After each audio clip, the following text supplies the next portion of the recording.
जांच करा लो और खुदवा लो, कम से कम 50 गाय तो भी मिलेंगी। हाँ कम से कम डेली काम।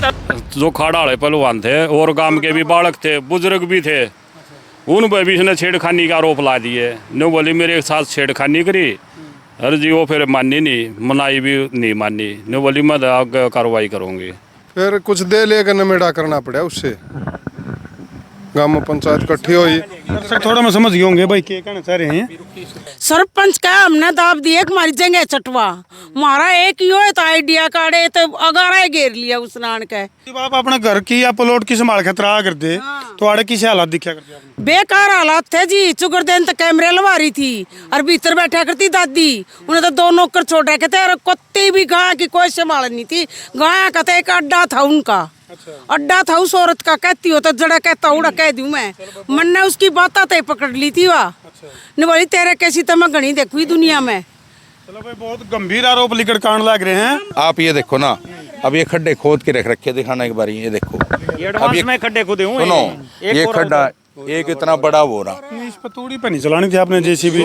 पता क्या, सिर्फ गायों के चक्कर में जो गाय थी ना, इस तूड़ी के नीचे ना, हटना एक मिनट हटना, इस तूड़ी के नीचे गाय मिली थी। यानी कि जहाँ ही बापा खड़े हाँ एक तरह से गऊओं की कब्र है ये। सुनो, आप एक काम करो, अगर वो कहती है ना जांच करा लो और खुदवा लो, कम से कम 50 गाय तो भी मिलेंगी। हाँ कम से कम डेली काम था। रोज जेसीबी चला थी यहाँ पे, ये सामने वाला जेसीबी वाला अभी बुला देते हैं, डेली आता था, डेली तबाह जाता था। फिलहाल सरपंच या फिर गांव के जो लोग हैं उनका कहना है कि भाई आड़े या गौशाला कौन थी, यू था रजिस्टर्ड गऊ था, जिसमें कि गऊओं को तड़फा के उनके मरने का इंतजार कराया जा करता। पत्रकार जी एक और बात कहूंगा, सरकार तो पूरा सहयोग करती है, लेकिन ये गऊओं के नाम पे जो ये खोल रखे हैं ना, ये अब ये गौशाला खुली हुई थी ना, ये जमींदार हैं यहाँ के, ये पीछे खड़े शाम के टाइम पे सारे दुखी हो जा रहे थे, सारे खोल जा रहे थे। एक बात बताओ जीवनी, बताओ सरकार जो है सिस्टम हैक कर सका है, ईवीएम की मशीन हैक कर सका है, वोट हैक कर सके हैं, तो भाई गौवां की सेवा को नहीं कर सकते? या फिर ये जो गाय जो है, जो बेजुबान पशु सड़कों के ऊपर धक्के खाओ, किसान का नुकसान करे, फसल का नुकसान करे, क्या उनका समाधान को नहीं उनके पास? जो इस तरह के जो खागड़ हैं, जो बढ़िया नस्ल को नहीं, उनकी नस्बंदी करके और जो बढ़िया नस्ल है उसके ऊपर काम करे जावे। गऊ यदि दुधारू हो, एक बार बताओ 10 किलो दूध देने वाली गाय अगर हाड़ को जानती हो, अरे वो न्यू बैराग भैया लवारिस है, जानते हो क्या आप? कौन जानते हो नहीं? तो यू है असली मामला। यानी कि उपचार केंद्र में ना, एक सुनो आप, ये उपचार केंद्र के नाम से जो बात करिए ना, एक भी डॉक्टर नहीं है इनके पास। डॉक्टर होना चाहिए, बढ़िया सेटलमेंट होनी चाहिए, व्यवस्था तो होना। अगर हमें ये लगता है व्यवस्था ओके है, भाई ये ठीक चल रही है, तो बीच में गली काट देते, लेकिन वो तो आपको के बताऊं, बीच में गली निकल सके थी, बहुत चीजें थी, बस वो कहना नहीं चाहते। तो सरपंच साहब एक काम जरूर करियो, यदि गांव की कैपेसिटी हो और गांव के अंदर, क्योंकि देखो लगभग हर गांव के अंदर गौचरण की भूमि है जिसके ऊपर ग्राम पंचायतों का कब्जा है, और उसको छोड़ना तो दूर है, मतलब मामला यूँ है कि गऊओं को तो लठ मार के गाँव में तो काटे जान लग रहा है। तो इस तरह कोई ना कोई यदि आपके गांव की ग्राम पंचायत की यदि कैपेसिटी हो तो गांव की तरफ से कोई ना कोई ऐसी व्यवस्था जरूर करो, भाई इन गऊओं की सेवा हो जाए जो लाचार और बेबस हैं। पत्रकार जी पता क्या, हमारे यहाँ इतनी बढ़िया गौशाला ठसका 1 क्लास है, उसके बाद ये पानीपत रोड पे है, मुड़लाना है, बड़ी ब्राह्मण है, साथ में इतनी बड़ी है। कितनी जमीन कितनी ग्राम पंचायत की? अपने पास नहीं है, हमारी एक्वायरमेंट सेक्टर में चली कुछ, ये बीपीएल कॉलोनी काट देती। हमारे सरपंच बन गया अब तो इनका है, बोले हम इंस्पेक्टर जरा दूसरे किस्म के हैं, तो ये सरपंच जरा दूसरे किस्म के हैं भाई, ये बन गए सेक्टर वाले सरपंच। पंचायत के पास होती तो हम जमीन भी देते, हम मदद भी करते। दो जो प्लाट वाला कहने लगा ना, फिर 10 कुंगरा लाकर खड़ा कर दे, हुआ बदमाशी दिखावा, फिर नुका मारेंगे, पीटेंगे। एक तो मैं बताता हूँ, एक कहानी है छोटी सी। ये घर है यहाँ पे, वो रात को जैसे मजदूरी करते थे, जैसे शाम को दोपहर को खाना खाने आते थे, फिर शाम को घर आते थे छुट्टी करके। एक दिन वो रात को आए 7 साढ़े 7 बजे, सर्दियों का टाइम था, एक लड़की यहाँ को या लड़का कोई टॉर्च मार रहा था, उन्हें कुछ समझा नहीं, वो सीधा अंदर चला गया। सुबह उसने उनसे ये पूछ लिया, भाई रात ने भाई बेटा टॉर्च क्यों मारो थे तुम्हारे, जो रोड पर खड़े हुए टॉर्च मारे थे, गाड़ी वाले थे, किसने मारे थे?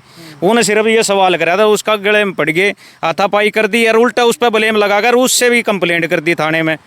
हमने भंडारा ला रखा था, चाह पानी की व्यवस्था कर रखी थी। साबित कर दे भंडारा, एक दिन भी सुन, घरों में जाओ, उनके साथ क्या बीतती है। वो रात को आने जाने के भी चोर थे जी, आने जाने के भी चोर थे। भंडारा है ना, ये मजदूर हैं ये खेतों में। एक मजदूर तो पूछ लो किसी ने भंडारा करा है, गुड़ की फ्री चाय लिख रखी, किसी ने चाय पी? हमने तो कौन देखी आज तक चाय है। ये वो कल खाली करा, सुनो कट्टे निकले उसमें। लेट आते होगे, नहीं इतने सफरजंदी होगी इतने। हम रहते ही हैं, लेट नहीं आते। चलो खैर, आने जाने का रास्ते का रोड़ा है ना, वहाँ से रास्ता है ना, फिर ये रास्ता क्यों बनाना पड़ा इन पास लेना? ये चल के देख लो 2 कदम पे। और यहीं से वो लोड करते थे, कहीं बेचते थे। चाहे मामला किमें भी हो, एक्शन चाहे लीगल है कि इलीगल है, लेकिन दुखद जरूर है, क्योंकि जो गऊ का जाया है या फिर गाय है, गाय का नाम पर राजनीति या फिर गौ सेवा का नाम पर या फिर उपचार केंद्र का नाम पर यदि ठग्गा बग्गी के अड्डे यदि खोले जाए हैं तो ये काफ़ी चिंतनीय विषय है। तो भाई नगर गांव की जो उपचारशाला, इसमें पहुंच गए गौ भक्त। अरे नहीं, ये बताओगे पूरी सच्चाई के देख रखे इन्हें, के देखे बताना जी। यहाँ गौशाला में बहुत बड़ा फ्रॉड चल रहा था यार। जब कल मौके पहुंचे, उससे 2 दिन पहले ही बताऊंगा मैं आपको। मैं यार जा रहा था, जब फिलहाल में यार हमने गौवंश देखी कि उसने ट्रैक्टर के लखा चला गए थे ये, और वह कुत्ते ने खा रखी थी। उड़ा जाके जब हमने वो उसकी फोटो खींची तो बाद में घंटे बाद मेरे तो खुद एक कॉल आया कि भाई यार गौशाला में पाटे की जरूरत नहीं, अच्छी नहीं रहोगी तेरी गिल्ला है। उसने मार गिल्ला ये वर्ड यूज किए गए। लेकिन भाई ये तो उपचारशाला बताओ है, पहले दवाई दूर और घनखरा सामान। यार जब कल मौके पहुंचे तो केवल यहाँ पर 2 ही दवाई मिली थी जी, एक तो चिचड़ाई दवाई और एक स्प्रे, और उसके अलावा कोई दवाई कुछ नहीं था। और ना यार कोई बीमार पशु था। एक भी बीमार पशु नहीं है। जो उपचार केंद्र कह रहे थे ये पूरी गौशाला के अंदर प्रशासन ने खुद चेक कराया था। एक भी पशु अगर घायल बीमार हो, पूरी गौशाला में कुल 2 ही दवाई मिली थी। अगर हम कहीं गौरक्षा में सेवा कर रहे हैं हम गौ माता की, हम अन्यू तो मतलब भाई इस गौशाला में जाना उसमें नहीं जाना। अगर हम देखने जाए तो जब भी धमकी दे आड़ आने की जरूरत नहीं। एक बात अगर चेक करने जब हम वहाँ पहुंचे तो हमने एक पलड़ उगाड़ा गया। उस पलड़ के तले 3 मृत गाय तुरंत मौके पाई गई थी। उन्होंने वहाँ जब उन गायों को कीड़े बहुत ज्यादा जख्मी दिखा रहे थे। यानी कि टाइम पर अंतिम संस्कार भी उनका नहीं करा गया, नहीं हो रहा था प्रॉपर तरीके से, वहाँ कोई अंतिम संस्कार नहीं हो रहा था भाई। चलो भाई, साथ के साथ तो हम तस्वीर भी देखने लग रहे हो। और मच्छर माखियाँ की अगर मैं बात करूँ तो उसकी भी तो हमने वीडियो बनाई थी भाई। हाँ, वहाँ पर बहुत ज्यादा माखी, मतलब कि यदि आदमी खड़ा हो जाए तो उसको खड़े होने की कोई आशंका नहीं थी भाई। इतने मच्छर लड़ जाते 1 मिनट तक पहला। और देख लो अपनी गौ माता के लिए क्या हाल हुआ था। उड़ा वाड़े गड्ढे में, मतलब कि डूंगे खड्डा में गाय दुखी 1-1 1.5 फुट के खड़े थे भाई। उनके साथ बहुत बुरा हाल किया जा रहा था। ये गौ भक्तों ने जो है इस उपचार केंद्र की पूरी सच्चाई बताई है।